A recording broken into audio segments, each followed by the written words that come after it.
Hello students, today we are going to see the poem The Inchcape Rock. This poem is written by Robert Southey. First I'll tell you in short what is the poem about. The Inchcape Rock by Robert Southey is a ballad. Ballad here means a song that tells a story. Here in this poem, the ballad tells us about the legends of the Inchcape Rock, a reef in the North Sea about 18 kilometers off the east coast of Angus, Scotland. The story is about the good abbot of Aberbrothock and the devilish Sir Ralph the Rover. The abbot achieved the great feat of installing a bell on the dangerous Inchcape Rock that had previously caused many shipwrecks. His bells rang during the storms and issued an alert for the passing ships. So the seamen knew where the rock is and could avoid the danger of an accident.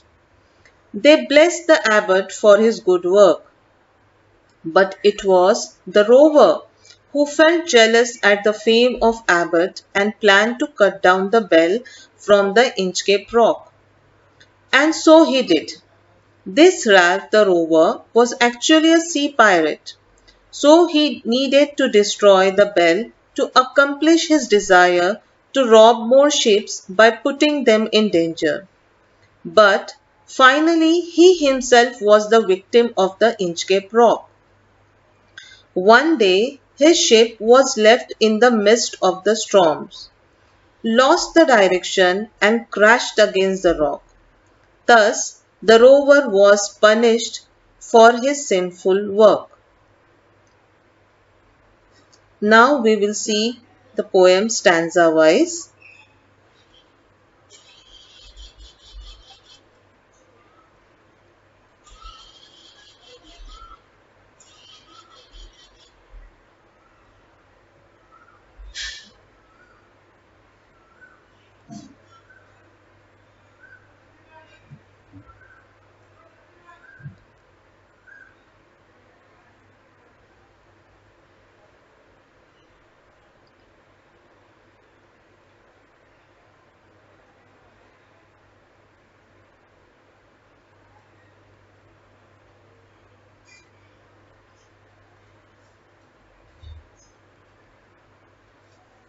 The first stanza is no stir in the air, no stir in the sea.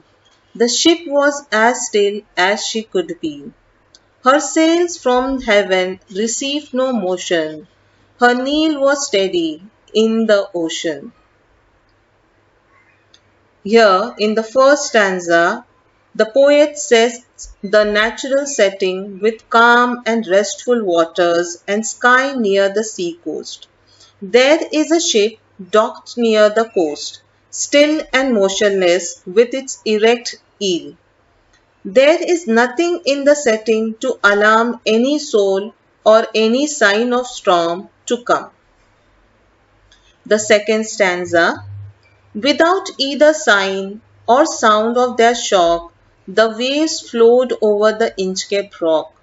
So little they rose, so little they fell, they did not move the Inchcape bell.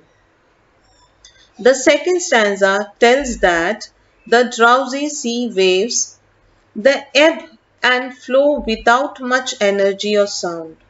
They water the Inchcape Rock so lightly that they do not even ring the bell installed on it, as if the entire ambience is lulled into a slumber.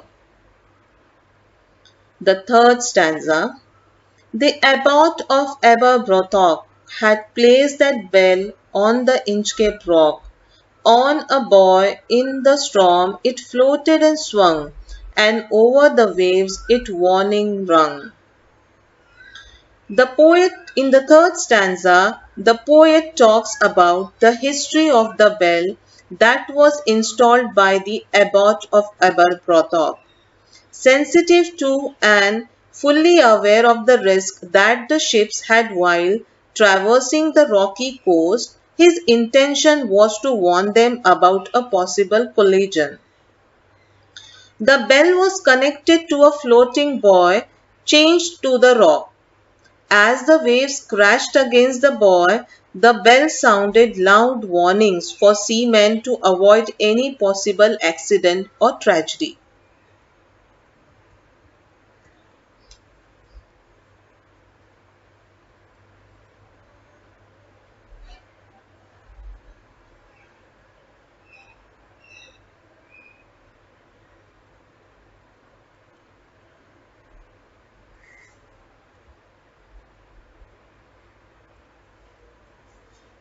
When the rock was hit by the surge swell, the mariners heard the warning well, and then they knew the perilous rock and blessed the abbot of Aberbrothock.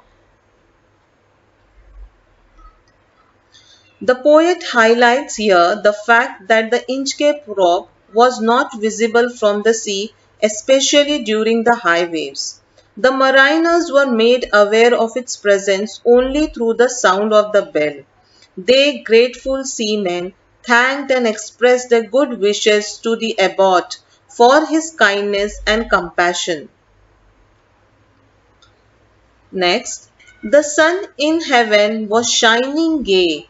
All things were joyful on that day. The seabirds screamed as they wheeled round, and there was joyance in their sound. The poet goes on further detail the picture of the day. It was sunny and bright and filled with vigor and delight. The birds danced and playfully took flight, while they remained certain buoyancy in step of the ship's men. The buoy of the Inchcape Bell was seen a darker speck on the ocean green. Sir Ralph the rover walked his deck, and he fixed his eye on the darker speck. In the next stanza, the reader gets the first glimpse of the poet Sir Ralph, who is the captain of the anchored ship. As the day was clear and the waters green, the buoy was easily distinguishable as strikingly black. He was standing at the deck, watchfully staring at that buoy, a dark spot within the massive blue-green canvas of the ocean. He felt the cheering power of spring. It made him whistle, it made him sing. His heart was mirthful to excess, but the rover's mirth was wickedness. The poet now talks about his feelings and emotions. The beautiful day added more cheer and zest to his spirit, and he expressed it through a whistle and a song. This hid the sinister thought that was lurking behind that happy facade. His eye was on the Inchcape float. Quoth he, "My men, put out the boat, and row me to the Inchcape Rock, and I'll play the abbot of Aberbrothock." The devilish thoughts lurking inside the dark mind of the captain stirred some evil thoughts. He wanted to destroy the bell and wreak havoc on the unsuspecting ships. He ordered his men to lower a boat and hopped on it to get close to the buoy and the bell mounted on top of it. He wanted to obliterate the good work and the name of Abbot. The boat is lowered, the boatmen row, and to the Inchcape Rock they go. Sir Ralph bent over from the boat, and he cut the bell from the Inchcape float. The shipmen and the captain row the boat to the buoy and the Inchcape Rock harbouring it, in one sweep of disdain and brutality. They uproot the bell from its roots. Now the poet paints a picture of an uprooted bell being engulfed by the ravenous sea, and it sinks into its depth.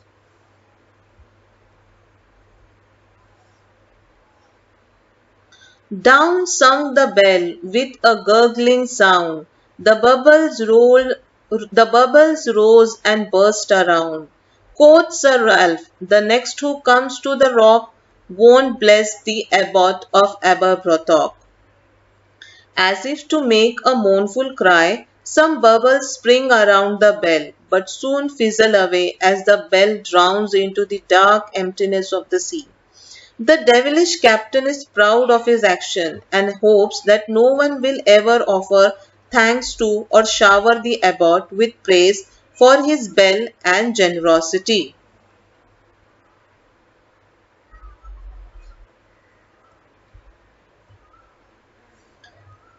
Sir Ralph the Rover sailed away. He's scoured the seas for many a day, and now grown rich with plundered store, he steers his course for Scotland's shore. Proud of his despicable deed, the captain set the sails on a new journey across many seas and over many days. When he has collected and pirated enough treasure and booty, he heads back to the Scottish shores.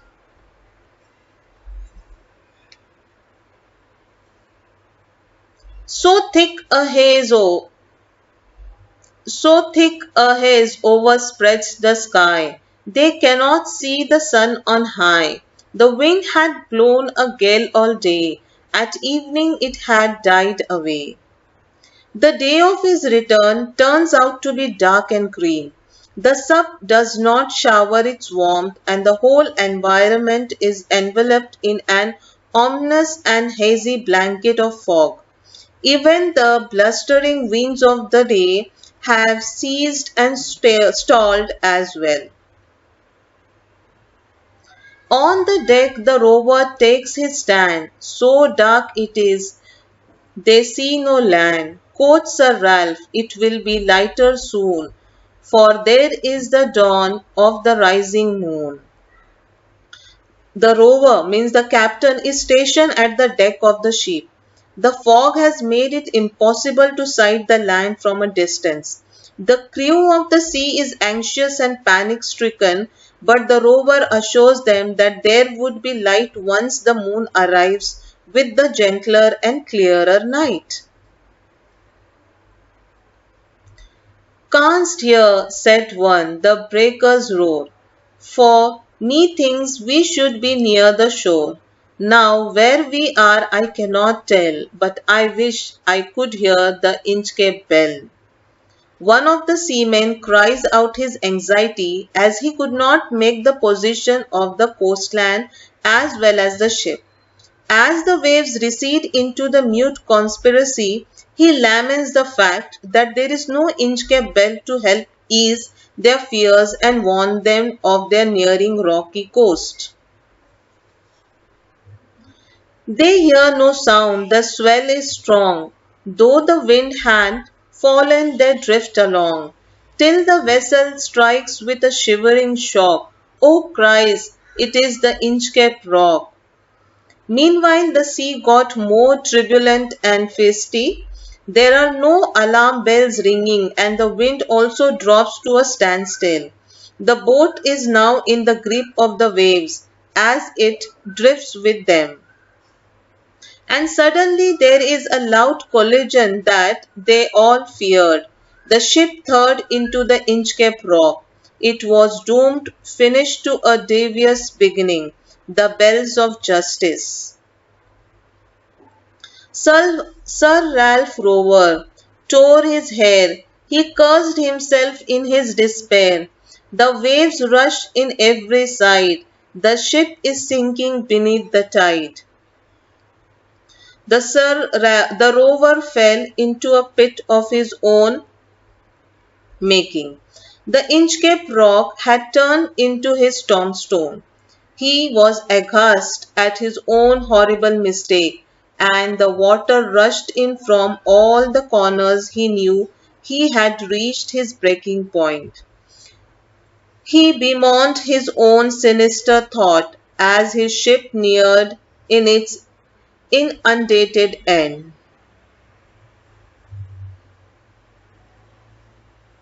But even in his dying fear, one dreadful sound could the rover hear, a sound as if with the Inchcape bell the devil below was ringing his knell. As he breathed his last, he finally heard a bell rang in the distance. He was seized with horror.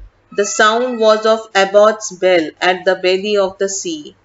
The devil at the bottom had the ball in his hand and was ringing the death knell fervently. It was the final sound of the rover's fateful demise.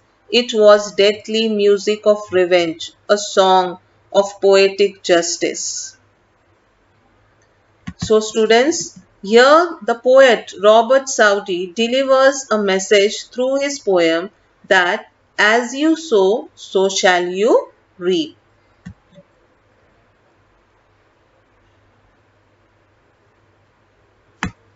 Now we will see the figure of speech in the poem.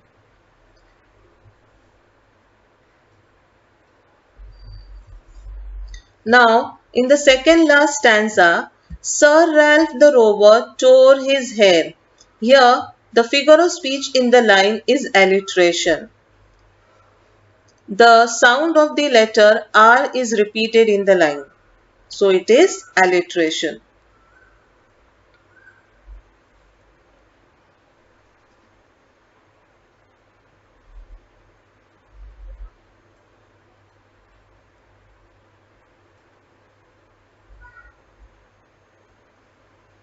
The first line, no stir in the air, no stir in the sea. Here in this line, the phrase no stir is repeated. So the figure of speech here will be repetition.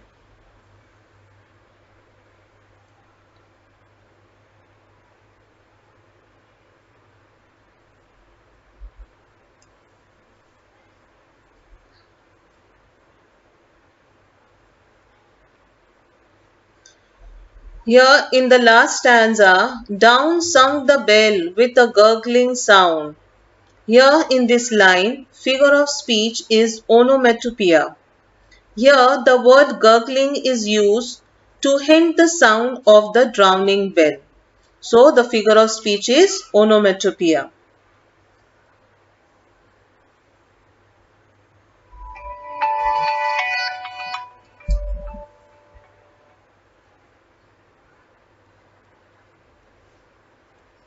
The last line, a sound as if with the Inchcape bell, the devil below was ringing his knell. Here, the figure of speech is metaphor, because Southey imagines that the pirate Sir Rolfe hears the sound of a funeral bell announcing his death as he sinks to the bottom of the sea. Southey links this sound of devil ringing Sir Ralph's death knell with the very same Inchcape bell which the abbot had tied to the perilous rock.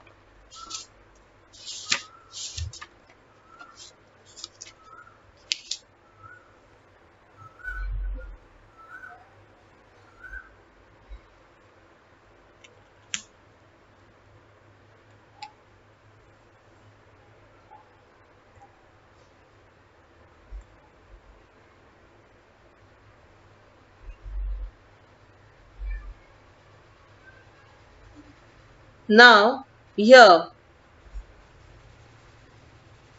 the line, on the deck the rover takes his stand. Here the figure of speech will be inversion.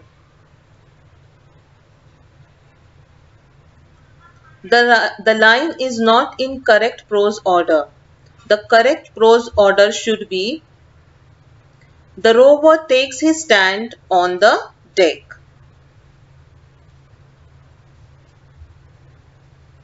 The next figure of speech here in the third last stanza is, oh Christ, it is the Inchcape rock. Here the figure of speech will be apostrophe. Here because the poet has used the word O, and it is speaking directly. Here the direct conversation is used, so that's why the figure of speech here will be apostrophe. I hope you all have understood the poem. For homework, I want you all to write the critical appreciation of the poem. Thank you.